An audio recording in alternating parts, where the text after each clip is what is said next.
tema de hablar de cuidado de paciente diabético, lo reiteramos, es importantísimo desde la perspectiva no solamente epidemiológica, que acaba de mencionar Héctor. 40% de personas mayores de 15 años en el Perú tienen diabetes, pero lo más dramático es que de ese 40%, cerca de un 28% de pacientes tienen diabetes mal controlada, y evidentemente pues, una diabetes mal controlada lleva a las complicaciones. Y lo que queremos finalmente es un poco difundir, educar, que la gente conozca un poco de que se ha llevado digamos, el nombre bien ganado del asesino silencioso, entre otras cosas como la hipertensión, diabetes, porque son enfermedades que a veces no dan síntomas y están deteriorando algunos órganos, ¿no? Y es bueno saberlo y ver qué hacemos frente a eso. Entonces, para hablar del cuidado del paciente diabético, primero debemos conocer qué es lo que puede pasar, o qué es lo que sucede con un paciente diabético y el por qué tengo que tener tanto cuidado cuando tengo un familiar o cuando yo mismo tengo la enfermedad. Las complicaciones que se dan de la enfermedad podemos abarcarlas en dos grandes grupos, que son las complicaciones agudas, es decir, que pueden pasar rápidamente, y las complicaciones crónicas, las que se dan a largo plazo. Dentro de las agudas, fundamentalmente, y la más peligrosa, es la hipoglicemia, es decir, que los niveles de glucosa se bajen demasiado por una mala medicación, por un control no adecuado, digamos, de la glucosa, o por no un control permanente de un médico sobre la medicación que toma un paciente con diabetes. La medicina en general, en una enfermedad de larga data, no es una medicación permanente durante todo el tiempo. Hay que estar siendo supervisado para poder ajustar las dosis. Por eso es que hago mucho hincapié. La complicación más frecuente de la diabetes es la hipoglicemia. Y lo que llamamos el coma diabético, que deben haberlo escuchado, es por hipoglicemia. ¿De acuerdo? La otra de las complicaciones es el lado opuesto. Cuando la glucosa se sube demasiado, produce estados hiperosmolares, es decir, hay mucha cantidad de glucosa en sangre que produce mucha deshidratación. Y una tercera complicación es la cetoacidosis diabética, es decir, el producto de que no se consume la glucosa, se acumula en la sangre, empieza a producirse sustancias ácidas que envenenan, por decirlo de alguna manera, el organismo y pueden generar complicaciones severas. Entonces, la hipoglicemia, esto muy rápido, solo para tener en cuenta, es cuando hablamos que una glucosa en un paciente diabético pues, está por debajo de 70. Cuando llegamos a tomar a un paciente o vemos estas cifras, hay que siempre marcar la alerta. Los niveles debajo de 40, por ejemplo, ya pueden producir convulsiones incluso, ¿no? Pero ¿qué síntomas nos da una hipoglicemia? Esto considero que tengo un paciente, un familiar con diabetes y puedo sospechar que de pronto tenga dolor de cabeza, cambios de humor súbito, transpiración, que es lo más frecuente a veces, y un ritmo cardíaco acelerado. En algunos casos empiezan a ver borroso y todo eso, entonces tenemos que sospechar que pues, podemos estar frente a un paciente con hipoglicemia. El otro extremo, cuando la glucosa se subió demasiado, ¿qué es lo que caracteriza? Los niveles altos de glucosa hacen que el riñón empiece a funcionar más y empezamos a orinar mucho más frecuente, y entonces entramos a una fase de deshidratación. Y cuando estamos en fase de deshidratación, como en cualquier otra enfermedad, pues nos produce mucha sed, estamos muy fatigados, puede producir confusión mental, también puede producir convulsiones. Generalmente hemos visto casos con pacientes que pueden llegar a veces a la emergencia con 600 de glucosa. Es decir, recién a ese nivel empiezan a sentir síntomas. Fíjense que puede haber estado en una subida progresiva y no se dieron cuenta y llegan a la emergencia con 600 de glucosa, en estados confusionales, muy fatigados, con mucha sed, es decir, están en un estado de deshidratación importante.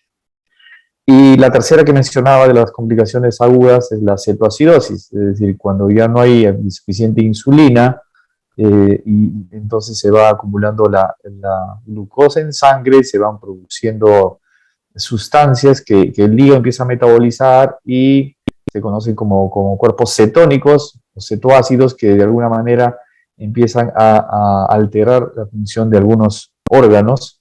Y también es un tema que hay que tratarlo en la emergencia, porque esto puede ser un poco más aparatoso, puede producir náusea, dolor abdominal, el famoso aliento a frutas. Nosotros, los clínicos, nos guiamos mucho por por el examen, es decir, qué es lo que vemos en un paciente para sospechar rápidamente qué es lo que puede estar pasando con él y actuar de manera inmediata. El otro gran grupo que comentaba de las complicaciones es las complicaciones crónicas. Y las complicaciones crónicas pues, suelen pasar en el transcurso de años, es decir, de 10 años, 15 años. Y generalmente, en la mayoría de los casos, ya existe daño de algún órgano sin que haya síntomas. Es por eso que hacemos muchísimo hincapié en que el éxito de la medicina hoy en día es hacer medicina preventiva, no es hacer medicina reactiva. Entonces, los chequeos en un paciente diabético tienen que ser definitivamente muy seguidos, muy permanentes, para poder detectar a tiempo si es que algún órgano está siendo dañado.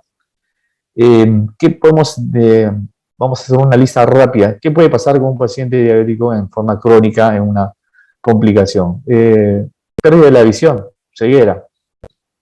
Y de repente no es muy palpable, pero en los ambientes donde vemos mucho paciente diabético, la incidencia de pérdida de visión es alta, porque se han descuidado. ¿Y qué es lo que sucede? Los vasos sanguíneos más chiquitos, que son efectivamente los que están a nivel de la retina, son los que se ven afectados por los niveles altos de glucosa, que hace que los vasos se deterioren, porque finalmente los vasos sanguíneos son como los tubos que transportan la sangre y llevan la alimentación a todos los órganos, y es como ponerle azúcar a un tubo y dejarlo ahí. Al final ese azúcar se va a hacer como una melcocha y se va a endurecer y va a tapar un tubo.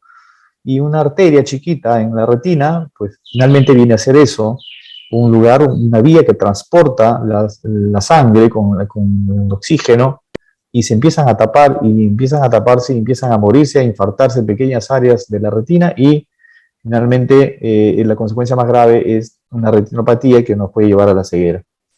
¿En cuánto tiempo? Me preguntan cuando el paciente es diagnosticado de diabetes. Eso no existe exactamente, depende de la velocidad en que pueda deteriorarse debido al mal control que puede haber de la diabetes, pero en promedio es de 10 años en adelante. En una diabetes mal controlada ya hay retinopatía importante.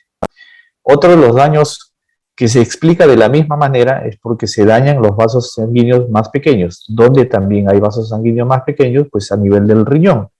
Y en el riñón, donde se va a depurar la sangre para sacar todas las sustancias tóxicas de la sangre y finalmente botarlas a través de la orina, ¿qué es lo que sucede? Se dañan estos pequeños vasos sanguíneos por el tema del azúcar elevado y se empieza a dañar el riñón, lo que lleva a una nefropatía diabética, y habremos escuchado que termina finalmente en diálisis, porque los riñones dejan de funcionar. ¿Hay dolor y daño en los nervios? Sí, definitivamente, es lo que llamamos la neuropatía diabética. Es decir, se afecta no solamente la parte motora en un daño de neuropatía por diabetes, es decir, no solamente puedo sentir que ya tengo más dificultad para hacer un movimiento, sino la sensibilidad se puede ver afectada. Y lo curioso de esto es que en unos casos va sin síntomas, y cuando empiezan los síntomas, que clásicamente es el dolor, una neuropatía muy dolorosa, es porque ya tiene afectación de los nervios. ¿Y dónde se afectan los nervios? Básicamente también en los vasos pequeños y en las terminaciones nerviosas más distales. De ahí la importancia vamos a conversar, revisarse las zonas distales donde se empieza a dañar más rápidamente el organismo. El corazón es otro de los órganos que sufre definitivamente, porque entendamos al corazón no solamente como el órgano que bombea la sangre. El corazón es un músculo que necesita también tener irrigación, es un músculo que necesita oxígeno, y el oxígeno a este músculo cardíaco llega a través de las arterias coronarias. Y las arterias coronarias finalmente no son de gran calibre, cada vez se van haciendo más chiquitas para llegar a todas las regiones del corazón. Y si se empiezan a deteriorar las arterias coronarias, producto de un permanente nivel de glucosa alto, entonces vamos a tener una obstrucción, es decir, una enfermedad coronaria que nos puede llevar a un infarto. Estas gráficas nos muestran de alguna manera cómo es una arteria que se obstruye, y hasta en un 85% de obstrucción de una arteria, pues definitivamente no necesariamente vamos a tener síntomas. a veces el primer síntoma de debut de un paciente diabético que no se controló y que va a una consulta es porque hace un infarto. Entonces, no solamente la hipertensión, ojo, es un tema que se relaciona con los infartos de miocardio, es la diabetes, y la diabetes mal controlada que también deteriora de manera muy rápida los vasos sanguíneos y nos puede llevar a enfermedades cardíacas con finales bastante funestos. Está relacionado con aumento de la presión, por supuesto. La presión alta de por sí daña los vasos sanguíneos, pero si a eso le añadimos que además tenemos glucosa alta en los pequeños vasos sanguíneos a nivel de todo el organismo, porque la diabetes es una enfermedad que afecta a todo el organismo, no es, digamos, solamente en algunos órganos, es una asociación entre daño al vaso sanguíneo pequeño, esto va a hacer que haya resistencia al paso de la sangre, y eso es finalmente la hipertensión arterial. Y si de base también tenemos genética para tener presión alta, entonces vamos a tener un problema grande al tener personas que es de difícil manejo de la presión arterial alta, porque tienen esta combinación, son hipertensos y además diabéticos. La Asociación Americana de Diabetes va cambiando en los últimos años. Se hablaba de que las presiones para personas diabéticas deberían estar menos de 140/80. Hoy en día se habla de que deberían estar más bajas, deberían estar menos de 12/80. Es decir, cada vez se plantea de que los valores y las cifras de presión deberían ser menores para tener menos efectos en el tiempo, porque la presión alta en el tiempo es lo que va a provocar que el corazón crezca, que haya una serie de complicaciones producto también de la hipertensión asociada a diabetes. Hay enfermedades dentales, por supuesto, a veces pasan desapercibidas o la gente no le hace caso o simplemente no lo conoce, pero la enfermedad periodontal, es decir, hay inflamación de las encías, se produce una alveolitis diabética, es decir, se puede producir problemas a nivel dental. Hay personas que llegan al extremo de que los dientes se le caen porque se inflama tanto la parte de las encías que pueden perder piezas dentales. Puede hacer que haya reabsorción de hueso porque no hay buena irrigación en el hueso donde está implantada el diente. Es un hueso, el hueso necesita también estar irrigado, bien oxigenado. Si yo tengo unos vasos sanguíneos que no llevan bien el oxígeno porque están dañados por diabetes, obviamente va a ser un hueso que no se recicla permanentemente, entonces puede haber una reabsorción de hueso y entonces ese diente puede tener problemas y puedo incluso llevarlos a perder. ¿De acuerdo? La neuropatía que comentábamos, aquí hago hincapié en ya empezar a entender. Esto es lo que sucede con los pacientes, estas son las complicaciones que se pueden dar a largo plazo, y tenemos que conocerlas y tener claro qué podemos hacer. Es decir, los primeros síntomas de una neuropatía son esos cosquilleos, esa sensación de entumecimiento en las manos, que puede ser muy común y que a veces se relaciona no solamente al daño del vaso sanguíneo, sino que hay una pérdida muscular. Es decir, si yo irrigo mal un músculo, el músculo se va atrofiando, y en un paciente diabético mal controlado es el típico paciente que van a verlo como consumido, es decir, con poca masa muscular, adelgazado, es porque es un paciente diabético mal controlado. Y la idea es no llegar a esos extremos. Complicaciones en el pie, el más severo y el más común probablemente que han escuchado es el famoso pie diabético, en donde se produce una herida que no la sienten porque hay pérdida de sensibilidad y sin querer que se pueden dañar el pie, no se lo revisan y son heridas que no cicatrizan y que cada vez van avanzando más y se van necrosando porque no hay buena irrigación. ¿Y qué sucede finalmente? La solución en muchos de estos casos, lamentablemente, tiene que ser la amputación. Hay cambios también en la anatomía, en la morfología anatómica del pie, sí se van deformando algunas articulaciones debido a la falta de irrigación. Es lo que llamamos a veces los dedos en martillo, algunos juanetes, de acuerdo, conocidos estas hiperostosis, son relacionadas a veces a falta de irrigación, y en un paciente diabético hay que tener cuidado si aparecen, porque nos está avisando de que esa glucosa no está siendo bien controlada. Entonces, ¿Qué factores debe tener en cuenta una persona con diabetes? Porque el diabetes no solamente pues, es un tema del nivel alto de azúcar en sangre y que lo puedo solucionar simplemente dejando de comer azúcar, y aquí entramos en un tema de empezando a tumbar mitos. La diabetes no es una enfermedad que se produce solamente porque como dulces. Hay varios tipos de diabetes, evidentemente, pero las más conocidas son la diabetes de tipo 1, que sea más frecuente en niños, a veces se da también en adultos, donde prácticamente por una enfermedad autoinmune el páncreas deja de producir insulina y tengo que usar insulina. Y la otra, que es la diabetes de tipo 2, que es muchísimo más frecuente, es porque tengo un páncreas que produce insuficiente cantidad de insulina, y la insulina que produce de repente no es tan eficiente en hacer que la glucosa baje en sangre, es decir, que entre a la célula, porque esa es la función de la glucosa. La glucosa es la gasolina de la célula.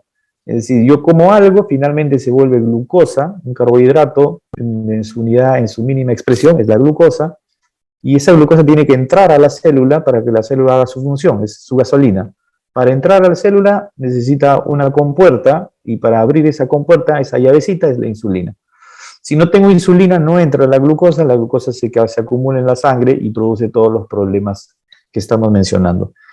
Eso es más o menos en forma sencilla de qué se trata diabetes. Entonces, no solamente es por comer dulces. Los dulces son azúcares simples, son dos glucosas pegaditas que fácilmente yo las puedo despegar y bueno, están ahí circulando en la sangre. Pero los azúcares complejos, como las harinas, por ejemplo, son más piezas de glucosa que me demoro más en separarlas, pero finalmente también se vuelven glucosa y aumentan en sangre. Entonces, no solamente hay que tener cuidado entonces con la ingesta de dulces, hablamos de carbohidratos en general. Cuando decimos restricción, que ahora lo vamos a ver, es carbohidratos en general. ¿Y qué cuidados debo tener entonces en cuatro grupos grandes? Con la alimentación, fundamental.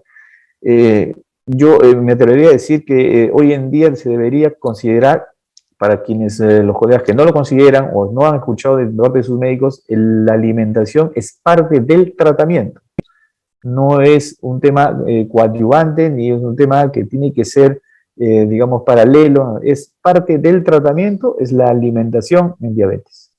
Los estilos de vida son fundamentales porque si no cambiamos estilos de vida, no vamos a lograr objetivos de control. La actividad física está demostrado hasta el cansancio que ayuda, ahora vamos a comentar un poquito más sobre eso, y definitivamente prevenir complicaciones significa tener cuidado permanente, es decir, tengo que tener a alguien a quien consultar, un médico de cabecera, tengo que tener un control mensual por lo menos. Lo ideal es que deba tener un aparatito. Si soy diabético, debería controlarme con un aparatito cuál es mi nivel de glucosa por lo menos 1 o 2 veces por semana en ayunas para ver cómo está yendo mi tratamiento. Si hablamos de alimentación, definitivamente tenemos que hablar de variar radicalmente el consumo de los carbohidratos, es decir, dejar de lado los carbohidratos y considerar los carbohidratos solamente como un pequeño complemento, pero la alimentación tiene que estar basada en el consumo de vegetales, de proteínas, ¿de acuerdo? Hay que consumir carnes magras, es decir, lo más bajo en grasa, que son las carnes de pescado, pollo, sin piel, etc. No se recomienda consumo de carnes rojas, no se recomienda el consumo de carne de cerdo, por ejemplo. Hay que preferir cereales, granos enteros, frutos secos, y hay que servirse raciones más pequeñas de comida y tratar de evitar la comida entre comidas. Porque normalmente las dietas, cuando se hablan en un paciente diabético, hay que tener mucho cuidado en cuánto de ingesta calórica le doy, y cuánto de esa ingesta calórica depende del carbohidrato. Hay que tratar que la ingesta calórica sea dependiente del consumo de vegetales y del consumo de proteínas y del consumo un poco de grasas. Los carbohidratos deben ser solamente la última parte para no tener los problemas que comentaba previamente. Entonces, dentro de las proteínas, ¿qué se recomienda? Básicamente pescado y pollo y carnes magras. Hablamos de carnes, en Perú hay mucha diversidad de carnes. La alpaca es una carne con muy poca grasa, recomendable. El cuy es una carne que tiene también poca grasa, recomendable. El cerdo no muy recomendable, y la carne de res tampoco. Y cuando tratemos de ingerir carbohidratos, que tiene que estar siempre asociado a algo de fibra, es decir, comer pan integral, todo lo que sea integral es importante. Las frutas que debemos consumir en el paciente diabético tienen también sus bemoles, es decir, no podemos exagerar por el hecho de ser fruta, consumir frutas que tengan demasiada fructosa, demasiado dulce.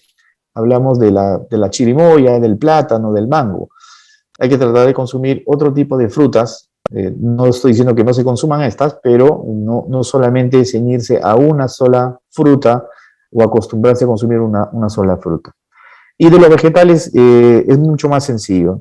Señores, en el Perú hay una variedad impresionante de vegetales y como dicen los nutricionistas, busquemos que haya 4 colores de vegetales en un plato para decir que este plato está correctamente servido y distribuido en el tema de lo que son vitaminas y todo lo que necesitamos de los vegetales. La actividad física, importante del paciente diabético, no necesariamente necesitan correr. Las caminatas interdiarias, 3 veces por semana, durante 10 a 20 minutos, ya es considerado una buena actividad física. Si se practica algún deporte, en buena hora, mucho mejor. ¿Qué deporte? Y acá no hay excusa que valga. Es decir, pacientes dicen, no, doctor, no puedo caminar porque me duele la cadera y tengo este tema. Pues bueno, practique natación. La natación le genera también algún tipo de esfuerzo. Practique estiramientos, tai chi. El tema es que hay que hacer movimiento, hay que movilizar el cuerpo, porque la forma en que yo movilizo mi cuerpo va a hacer que se produzcan sustancias en el organismo que nos van a ayudar a metabolizar también los carbohidratos y además nos mejoran otros aspectos de la vida el hacer deporte, porque produzco más serotonina, produzco más oxitocina, es decir, el movimiento del cuerpo, la respiración permanente nos ayuda muchísimo y más aún en un paciente diabético. Y no hay edad, digamos, que justifique. Los pacientes a veces debutan con diabetes a los 60 años y me dicen, doctor, yo jamás he hecho actividad física en mi vida. Pues le digo, escoja usted, es momento de empezar la actividad física o disminuir su estancia entre nosotros, porque puede ser muy crudo, pero eso es importante decir a los pacientes. Cuando me dicen que no tienen tiempo, que nunca han hecho nada y que les da diabetes y que no pretenden cambiar su estilo de vida, pues yo les digo, bueno, tómese una foto de tamaño natural y péguelo en cada puerta de su casa para que su familia no se olvide de usted porque va camino a encontrarse con San Pedro. Entonces, cuando al paciente se le habla de manera tan cruda, es decir, si usted no se cuida, se va a morir, entonces entran recién un poquito en conciencia, decir, ok, puedo cuidarme, puedo hacer que mi diabetes finalmente la maneje casi como una persona normal, haciendo mi vida rutinaria, normal, sin cohibirme de nada, pero considerando todas estas pautas que tenemos, en tema de alimentación, en tema de actividad física, ¿de acuerdo? En tema de estilos de vida, es decir, si hay algo que se prohíbe absolutamente, rotundamente, es el consumo de cigarrillo. Es decir, el consumo de cigarrillo, cada vez que uno consume cigarrillo, deteriora de tal manera un vaso sanguíneo que hace que más fácil ese vaso sanguíneo deteriorado por el cigarrillo, las altas concentraciones de glucosa se pegan más rápido en las paredes de ese vaso sanguíneo. Entonces, es un caldo de cultivo para que ese vaso sanguíneo se cierre rápidamente. Y no hablo que se cierre en el corazón y de un infarto y se murió. Hablo que se cierre un vaso sanguíneo chiquito en la retina y me produjo retinopatía, en el riñón estoy con nefropatía, en el cerebro y me da unos microinfartos que no me doy cuenta y se pueden producir encefalopatías. Entonces, hay que tratar de difundir mucho el tema del cigarrillo en el diabético, absolutamente prohibido. No tome alcohol en exceso, y la lámina es clarísima, no tome alcohol en exceso. El paciente me dice, no puede tomar nada de alcohol, no, el exceso es el dañino. Tratar de consumir, si tienen la costumbre de consumir alcohol, es alcohol que no tenga carbohidrato, que no se mezcle con nada de azúcares.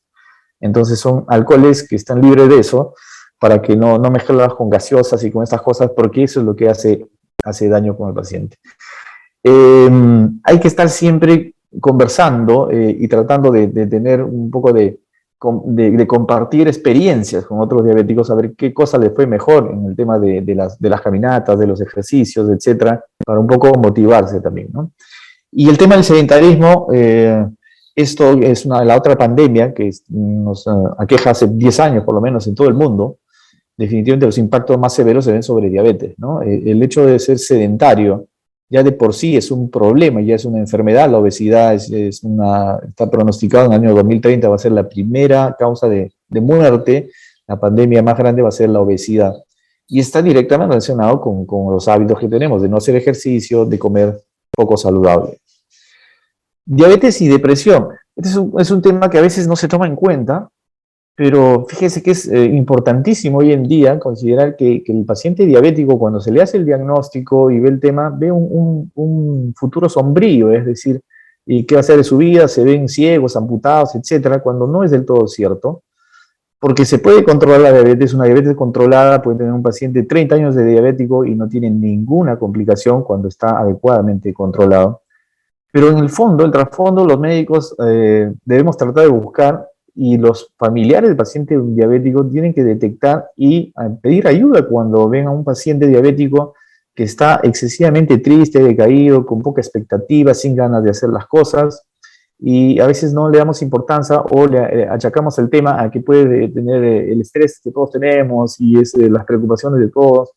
Pero no, hay que ver, buscar ahí, desde el punto de vista psicológico, en un paciente diabético puede tener un tema de depresión y hay que tratarlo y hay que buscar ayuda profesional, porque eso nos va a ayudar a que cumpla con los otros factores. Si un paciente deprimido no va a querer hacer ejercicio, no le interesa hacer dieta, no le interesa tomar su medicina, es decir, se da el abandono. Entonces debemos evitar y debemos detectar este tema de depresión en el paciente diabético.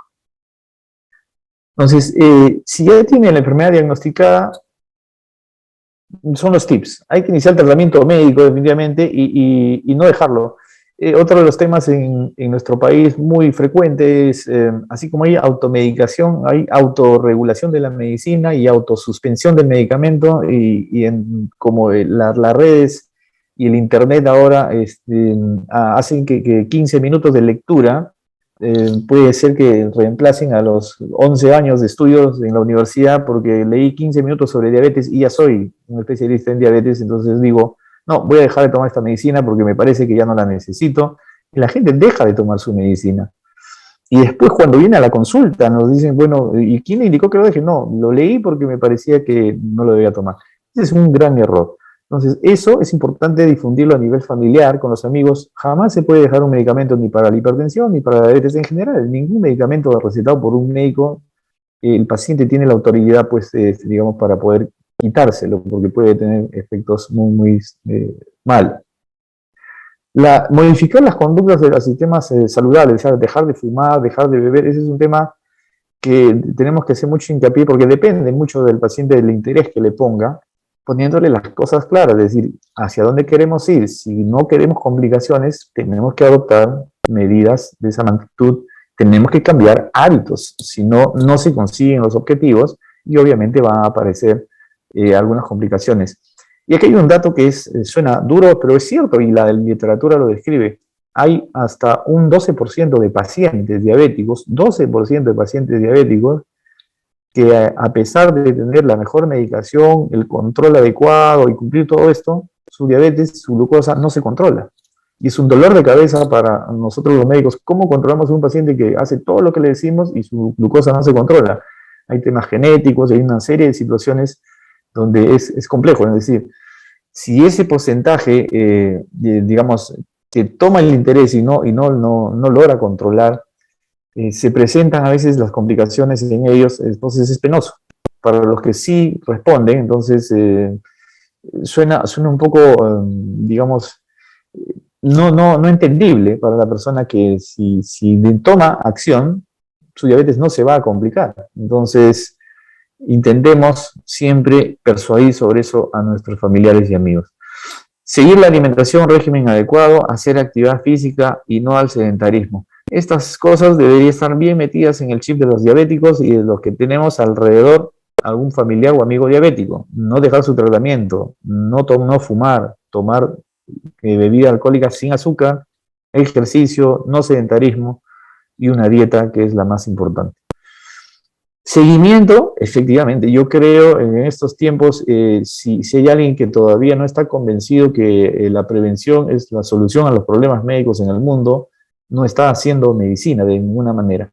El paciente que tiene diabetes debe acudir por lo menos una vez al mes al médico, por lo menos una, y en el domicilio de hacerse un control, si es posible, un autocontrol con estos aparatitos de una vez por semana, por lo menos, para ver cómo está su glucosa. Hay que hacerse control de presión arterial, ya lo expliqué por qué, porque puede desencadenar hipertensión, producto de la diabetes. Hay que ver cómo está la glucosa para ver cómo está yendo su tratamiento. Hay que controlarse el peso para ver cómo está el índice de masa corporal, es decir, ¿estoy subiendo o estoy bajando de peso? ¿De acuerdo? Hay que hacerse un examen de hemoglobina glicosilada, que eso nos da un parámetro para ver cómo ha estado la glucosa en los últimos 3 meses, porque los pacientes también ahora son muy hábiles en tratar de engañar al médico, entre comillas. El día anterior a su examen de glucosa no comen nada y la glucosa en ayunas piensan que les va a salir bajo. Lo que no saben es que la glucosa en ayunas no depende de la comida anterior, sino depende de la glucosa que produce su hígado. Entonces es difícil engañar al médico. Y lo otro, ¿por qué el tema de estar con el médico? Porque la enfermedad en sí también produce algo que es importante, disminuye el sistema inmunitario en el paciente. O sea, el paciente diabético en sí es un paciente que tiene la inmunidad más baja que el paciente no diabético. Por lo tanto, está más predispuesto a tener enfermedades infectocontagiosas, por ejemplo. Tiene alguna enfermedad más fácil, se puede llenar de bacterias, se puede contaminar de bacterias que un paciente que no tiene diabetes, a pesar de tener una diabetes controlada. En esos tiempos se habla, cuando usted habla de epigenética, se está comentando últimamente que los niveles de glucosa empiezan a deteriorar también las células y se empieza a activar algunos oncogenes y pueden estar también activando cánceres que pueden estar, digamos, apagados, que todos tenemos oncogenes, pero que están apagados. Hay situaciones que prenden el interruptor y se desata lo que no queremos, la aparición de alguna enfermedad neoplásica. Otros factores que son importantes, aparte de los ya mencionados, y que son pequeños pero sumamente claves para mantenernos sanos, o sea, no solamente el estar con los medicamentos a tiempo, medir sus niveles de glucosa, sino otros, como por ejemplo los cuidados personales. Lo que comentaba, el diabético en sí va a tener una piel mucho más débil, ¿de acuerdo? Se hace una herida y le va a demorar mucho más tiempo en cicatrizar, porque tiene dificultad de llevar oxígeno a las áreas donde está esta herida, justamente porque ya tiene deterioro de los pequeños vasos sanguíneos. Por lo tanto, tenemos que tener mucho cuidado en el tema de hacernos heridas y todo eso para que no se vayan a contaminar, porque además tienen facilidad de infectarse fácilmente. ¿De acuerdo? En la higiene personal, el tema de las uñas. Hay mucha gente que tiene afición por curarse ellos mismos los pies y sacarse los uñeros y hacerse toda una manipulación de los pies. Mucho cuidado con el paciente diabético porque de una pequeña herida en un dedo, eso puede crecer, avanzar, convertirse en un pie diabético, se gangrena y terminamos a veces en amputaciones. Entonces, muchísimo cuidado si es que no tienen la habilidad, el expertise para hacerse algún tratamiento especial en el pie, sobre todo con el tema de las uñas, a mejor es acudir a algún especialista para que pueda ayudarnos. Las dietas ya las mencionamos, las vuelvo a poner porque es bueno insistir. Los diabéticos que están mal controlados suelen perder peso. ¿De acuerdo? Incluso cuando sus glucosas están en un control adecuado porque van perdiendo masa muscular, por lo tanto tienen que tener una alimentación mucho más balanceada.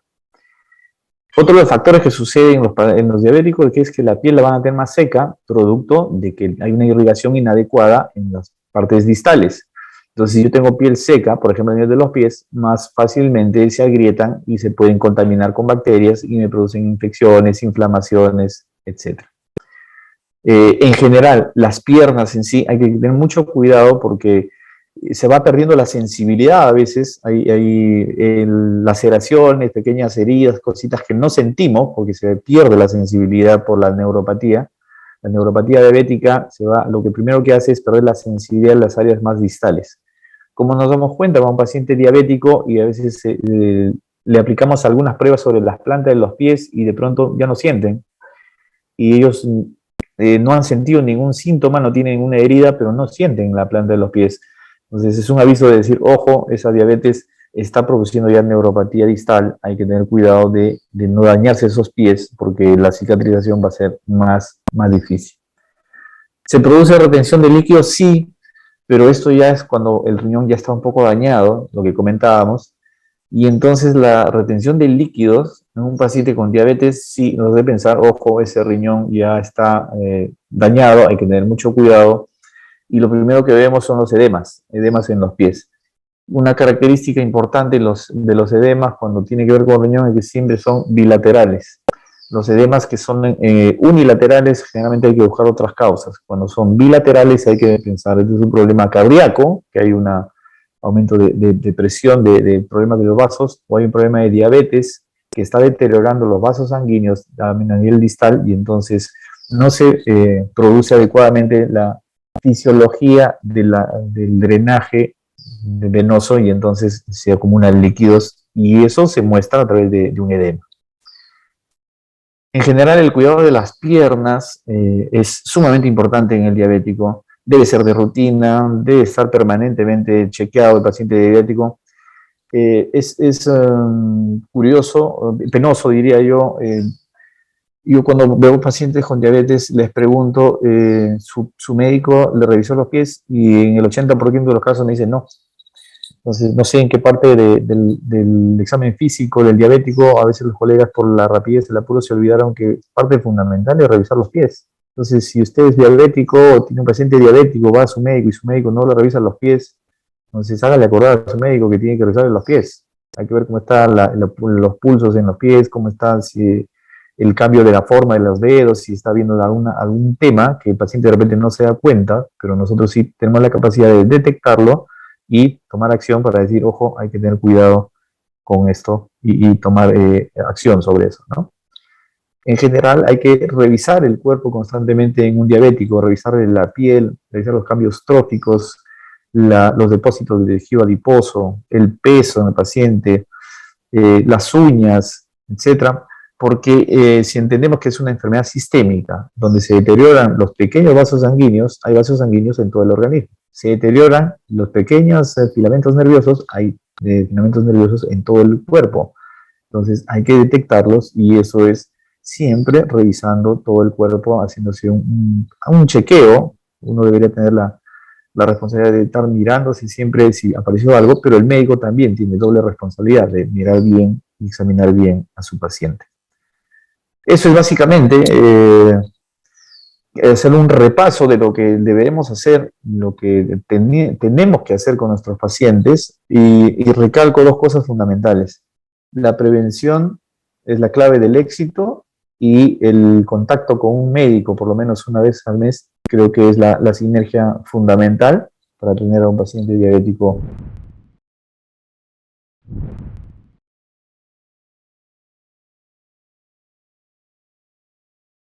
Ahí tengo que ser sumamente honesto. Hay dos escuelas en el mundo, en medicina, que están bien marcadas. Hay un grupo de endocrinólogos, médicos internistas, que estamos a favor de decir que no existe la prediabetes. Porque en el momento en que un paciente es diagnosticado con diabetes, por lo menos 5 años antes ya empezaba a tener trastornos con el manejo de su glucosa. Entonces debería considerarse ya un paciente diabético en realidad. Y hay otro grupo de médicos que habla del tema de la prediabetes.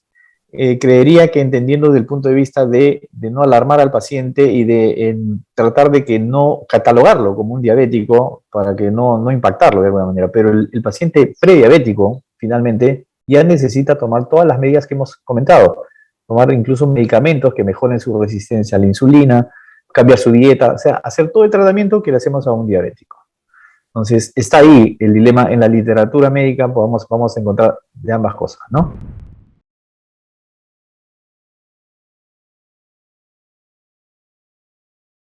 Creería que ahí debería ser una sinergia. El tema de salud ocupacional tiene mucho que ver ahí en las empresas, ¿no? Hay algunas empresas que asesoramos por ahí, donde comentaban, por ejemplo, con el médico ocupacional que tenía 2 toneladas de sobrepeso dentro de sus empleados y querían implementar algún sistema de cómo bajamos esas 2 toneladas de sobrepeso y no eran más de 300 trabajadores. Entonces, el tema era enseñarles un poco a la responsabilidad de que comer sano es una obligación personal, es decir, no tendría que ser pues una cosa impuesta. Ahora, si es un paciente diabético, con mayor razón. Es decir, si no hay la posibilidad de que consiga a la mano una alimentación saludable, pues tener digamos, la obligación de llevarse su alimento, es decir, de tratar de consumir más saludable si es que la empresa no se lo facilita o el área donde está no le da esas facilidades, ¿no? Hay que asumir esos compromisos, esos esfuerzos, pero creo que vale la pena, creo. La primera pregunta es un rotundo no. No existe, por favor, eso. No existe el tema la diabetes no se cura, solamente se controla. Es un estado metabólico al cual una vez que se llega, no hay marcha atrás, pero sí se puede controlar. Definitivamente no lo recomiendo, no es una forma de controlar el tema de la diabetes y además produce daños del riñón, porque los cuerpos cetónicos, como nombramos, son una especie de veneno para el organismo. Entonces, está muy difundido entre la población para bajar de peso y todo eso, hacer las dietas cetogénicas. Mucho cuidado con dañar su riñón si no tienen asesoramiento adecuado.